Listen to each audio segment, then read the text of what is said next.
શિનોર તાલુકાના મોટા પોપડિયા ગામે આવેલ શ્રી શક્તિકૃપા ચેરિટેબલ ટ્રસ્ટ દ્વારા સંચાલિત છોટુભાઈ એ પટેલ લર્નિંગ ઇન્સ્ટિટ્યૂટના ક્રિકેટ ગ્રાઉન્ડ ખાતે ગુજરાત બ્લાઇન્ડ ક્રિકેટ એસોસિએશનના પ્રજ્ઞાચક્ષુ ક્રિકેટરોએ પ્રેક્ટિસ કરી હતી. આગામી 21 થી 27 ડિસેમ્બર દરમિયાન આંધ્રપ્રદેશના હૈદરાબાદ ખાતે રાષ્ટ્રીય સ્તરની બ્લાઇન્ડ ક્રિકેટની એક દિવસીય ક્રિકેટ ટુર્નામેન્ટ યોજાનાર છે, જેમાં બ્લાઇન્ડ ક્રિકેટ એસોસિએશન ગુજરાતની ટીમનું પ્રતિનિધિત્વ કરનાર પ્રજ્ઞાચક્ષુ ક્રિકેટરો તેની તૈયારીઓના ભાગરૂપે તારીખ 16, 17 અને 18 ડિસેમ્બર 2024ના રોજ પ્રેક્ટિસ કરી હતી. આ 3 દિવસની ક્રિકેટ પ્રેક્ટિસ દરમિયાન સંસ્થા દ્વારા મેદાન અને ભોજનની સુવિધા વિનામૂલ્યે પૂરી પાડવામાં આવી હતી. ભૂતકાળમાં આંતરરાષ્ટ્રીય બ્લાઇન્ડ ક્રિકેટ ટીમમાંથી ક્રિકેટ વર્લ્ડ કપ રમી ચૂકેલા 7 જેટલા બ્લાઇન્ડ ક્રિકેટ પ્રજ્ઞાચક્ષુ ક્રિકેટરો પણ મોટા પોપડિયા ક્રિકેટ ગ્રાઉન્ડ ખાતે ત્રિદિવસીય ક્રિકેટ પ્રેક્ટિસમાં ભાગ લીધો હતો.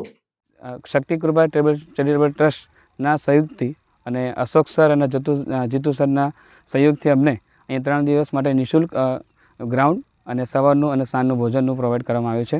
તે બદલ અમે અમારી ટીમ વતી અને બોર્ડ વતી આપનો આભાર વ્યક્ત કરીએ છીએ. સાથે જણાવવાનું કે અમારી ટીમમાં પણ અત્યારે હાલમાં 7 પ્લેયર ઇન્ટરનેશનલ રમી ચૂક્યા છે અને હાલમાં રમી રહ્યા છે.